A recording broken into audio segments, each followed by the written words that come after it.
Hello my dear students, in this video we discuss the fundamental theorem of arithmetic, and this is a theorem 2 of chapter 1 real numbers from NCERT book class 10th. So the fundamental theorem of arithmetic state that every composite number can be expressed factorized as a product of primes, and this factorization is unique apart from the order in which the prime factors occurs. Okay, so हमारे जो composite number होते हैं वो उसको हम factor कर सकते हैं as a product of prime numbers, मतलब दो प्रोडक्ट, इसके प्रोडक्ट मतलब मल्टीपल में आएंगे प्राइम नंबर्स के, and this factorization is unique. इसका जो फैक्टराइजेशन होता है वो बहुत यूनिक होता है apart from the order in which the prime numbers occurs. जैसे जैसे प्राइम नंबर उसमें अकर्स हो रहे हैं वैसे वैसे वो आता है। ठीक है, तो इसको मैं एग्जांपल के तौर पे आपको बताती हूँ। फैक्टराइजेशन करने का सबसे अच्छा मेथड होता है factor tree method. Factor tree method में हमने सपोज़ एक नंबर लिया है जो कि हमारा कंपोजिट नंबर है। अब आपको पहले मैं बता दूं कि कंपोजिट नंबर और प्राइम नंबर्स क्या होते हैं।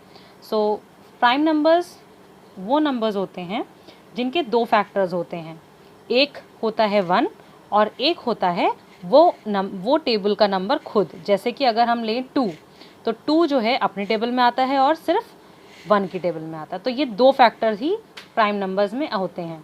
ठीक है, अब कंपोजिट नंबर क्या होते हैं? कंपोजिट नंबर वो होते हैं जो प्राइम नंबर्स नहीं होते। अब मैं आपको बता दूं कि ये कैसे। ठीक है, तो सपोज़ हमने लिखा है यहाँ पे 1 2 3 4 5 6 एंड सो ऑन। ठीक, तो जो 2 है 3 है 5 है ऐसी 7 है ना, तो ये सारे क्या हैं? प्राइम नंबर्स, जो इसके दो ही फैक्टर बनेंगे, एक 1 की टेबल में आएगा और ये अपनी खुद की टेबल में आएगा। ऐसे ही वे 1 की टेबल में आएगा और ये खुद की टेबल में आएगा। लेकिन 4 क्या होगा? वो 2 की टेबल में भी आ रहा है, 1 में भी आ रहा है, तो ये प्राइम नंबर नहीं होगा, ये कंपोजिट नंबर होगा। ओके, और 5 प्राइम नंबर होगा, ये कंपोजिट होगा क्योंकि ये 3 में भी आ रहा है, 2 में भी आ रहा है, 1 में भी आ रहा है और टेबल में भी आ रहा है। तो ये आपको समझ में आ गया। लेकिन एक चीज़ का ध्यान रखिएगा कि 1 जो होता है वो ना ही कंपोजिट होता है ना ही प्राइम होता है, क्योंकि कंपोजिट का मतलब होता है कि वो किसी ना किसी का फैक्टर हो। तो 1 तो किसी का भी दो, मतलब 2 फैक्टर उसके होने ही चाहिए। ओके, 2 फैक्टर, जैसे कि ये है तो एटलीस्ट इसके दो फैक्टर, इसके दो तो फैक्टर हैं ही ना, एक तो 4 और एक तो 2 की टेबल में आ रहा है, तो इसके दो फैक्टर, इसलिए कंपोजिट है। लेकिन 1 हमारा कंपोजिट नहीं होता है और ना ही प्राइम होता है, इसका ध्यान रखिएगा। ठीक है, तो चलिए फैक्टर ट्री मेथड को मैं समझाती हूँ। तो जैसे हमारे पास ये नंबर है 2250। ठीक है, तो इसको जब मैंने 2 से डिवाइड किया तो इसको मैंने, ये है प्राइम नंबर। ओके, अब मैंने जब 2 से डिवाइड किया तो ये आपका रिमाइंडर बचेगा 1125। फिर मैं देख रही हूँ कि ये 3 से डिवाइड हो रहा है। अब जब 3 से डिवाइड कर रहे हैं तब ये 337 आ रहा है। फिर 3 से डिवाइड करा तो ये 125 आया इसका रिमाइंडर। फिर देख रहे हैं लास्ट में 5 है तो ये 5 से डिवाइड होगा, तो 5 से डिवाइड करके देखा तो ये 125 आ रहा था। फिर 25 को 5 से डिवाइड करके देखेंगे फिर 5 आएगा। तो ये जो आपको सर्कल्स में नंबर्स दिख रहे हैं ये सारे क्या हैं? Prime number. तो ये प्रोडक्ट ऑफ प्राइम नंबर्स है। अगर हम इसको फिर से मल्टीप्लाई कर देंगे तो फिर से हमें ये नंबर मिल जाएगा। तो यही है हमारा थ्योरम ऑफ अर्थमेटिक। अब हम करेंगे exercise 1.2। So express each number of product of its prime number. ठीक है, हमको क्या करना है, जैसे ये नंबर है तो ये हम इस नंबर को हमको इसके प्रोडक्ट के फॉर्म में लिखना है, इसके प्राइम फैक्टर्स में। ठीक है, तो आपको प्राइम फैक्टर निकालना आता है, या तो आप फैक्टर ट्री मेथड से निकालिए या फिर आप इस फॉर्म से भी निकाल सकते हैं। तो 140 को अगर हम 2 से डिवाइड करते हैं तो ये होता है 70। फिर 2 से डिवाइड करेंगे तो ये हो जाएगा 35, है ना। फिर इसको 5 से करेंगे तो ये हो जाएगा 7, और फिर हम इसको 7 से डिवाइड करेंगे तो आपका आ जाएगा 1। तो ये हमारे क्या हैं? प्राइम, ये हमारे हैं प्राइम नंबर्स। तो ये हमारे फैक्टर्स हैं, 140 के फैक्टर्स हैं ये। 2 × 2 × 5 × 7। ओके, सो इस फॉर्म में आपको लिखना है। ठीक है, अब हम इसका 5th पार्ट करेंगे, तो इसका भी हम सेम वही करेंगे फैक्टर। आप फैक्टर ट्री मेथड से भी कर सकते हैं और इससे भी कर सकते हैं। तो इसको जब हम देख रहे हैं तो ये नंबर हमारा 17 से डिविजिबल हो रहा है। ये थोड़े प्राइम नंबर्स वाले नंबर हैं, ठीक है। तो इसका जो हम डिवाइड करेंगे तो इसका आएगा 437। ओके, तो ये भी नंबर थोड़ा सा हम 1 से चेक करेंगे, 2 से, 3 से, 4 से, तो ये होगा 19 का डिविजिबल, ठीक है। फिर जब हम इसको 19 से डिवाइड करेंगे, 19 टेबल में आ रहा होगा 23 टाइम्स। आप इसको करके देखिएगा, ठीक है। फिर 23 से डिवाइड करेंगे, फिर आएगा 1। तो इसके फैक्टर्स जो होंगे 7, 4, 2, 9 के, वो हमारा हो जाएगा 17, 19 एंड 23। क्वेश्चन नंबर 2 का थर्ड पार्ट हम करेंगे। 336 और 54 का हमको एलसीएफ और एलसीएम निकालना है। उसके बाद हमको ये वेरीफाई करना है इस इक्वेशन को, ठीक है। तो इसके हम फैक्टर्स 336 के फैक्टर्स फाइंड करेंगे। तो ये हो जाएगा 2 × 2 × 2 × 3 × 7। इसके फैक्टर्स आप करके देखिएगा प्राइम फैक्टराइजेशन मेथड से। फिर इसको हमको पावर उसमें भी लिखना है कि 2 to the power 3 है, हाँ, इंटू 3 × 7। उसके बाद 54 के फैक्टर्स हो जाएंगे 2 × 3 × 3 × 3। सो इसको भी पावर नोटेशन में लिखेंगे तो 2 × 3 to the power 3 हो जाएगा।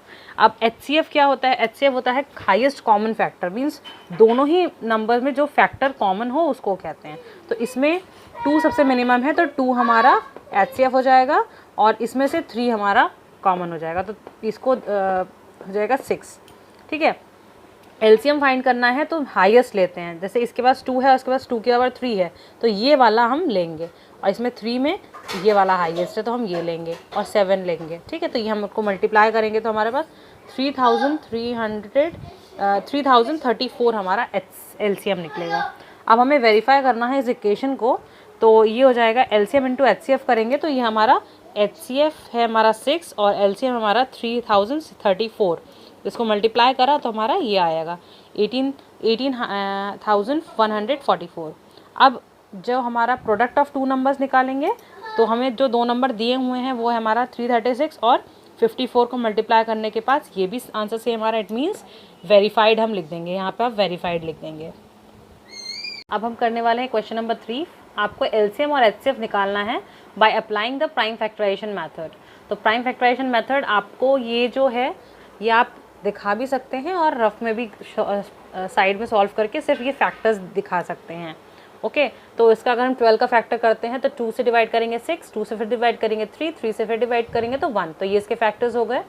फिर 15 को अगर हम डिवाइड करेंगे तो 3 से डिवाइड होगा, देन 5, 5 से फिर डिवाइड करेंगे तो 1, ऐसे ही ये। तो इसके जब हमने फैक्टर्स लिखे तो उसमें जो हमारा 3 कॉमन आ रहा था तीनों में, तो ये हमारा HCF हो जाएगा, हाईएस्ट कॉमन ये है। लीस्ट कॉमन फैक्टर क्या हो जाएगा, ये 2 × 2 लिखेंगे, फिर 3 एक बार लिखा जाएगा क्योंकि ये कॉमन है, ठीक है। 3 एक बार लिखेंगे, फिर 5 × 7, तो इसको सबको मल्टीप्लाई करेंगे तो हमारा 420 हमारा LCM हो जाएगा। अब इसका हम कर रहे हैं थर्ड पार्ट, ठीक है। तो इसमें क्या कर रहे हैं कि 8 का हम फैक्टर कर रहे हैं प्राइम फैक्टर, तो ये 2 से डिवाइड हो रहा है तो 4, फिर 2 से डिवाइड हो रहा है तो 2, फिर 2 से डिवाइड हो रहा है तो 1। एंड 9 का हम करेंगे तो 3 से डिवाइड हो रहा है, फिर 3 बचेगा रिमाइंडर, फिर 3 से फिर 1, ऐसे ही हमने 25 का फैक्टर कर दिया। अब क्या करेंगे कि हमारा जो 8 के फैक्टर्स होंगे वो 2 × 2 × 2, 9 के फैक्टर्स हो गए 3 × 3 और 25 का फैक्टर हो गए 5 × 5। तो इसमें कुछ भी कॉमन नहीं है तीनों में, तो HCF हमारा 1 हो जाएगा। और LCM हम निकालेंगे तो सबको हम क्या करेंगे, सारे नंबर्स को आपस में मल्टीप्लाई करेंगे। तो अगर हम 2 × 2 × 2 करते हैं तो 8, फिर 3 × 3 = 9 और 5 × 5 = 25। तो ये देखिए आपका जो आंसर आएगा वो 1800 आपका LCM आ जाएगा। देखते हैं हमको गिवन क्या है। गिवन है HCF हमको दिया हुआ है इन दोनों नंबर्स का 9 और हमको LCM फाइंड करना है इन दोनों नंबर्स का।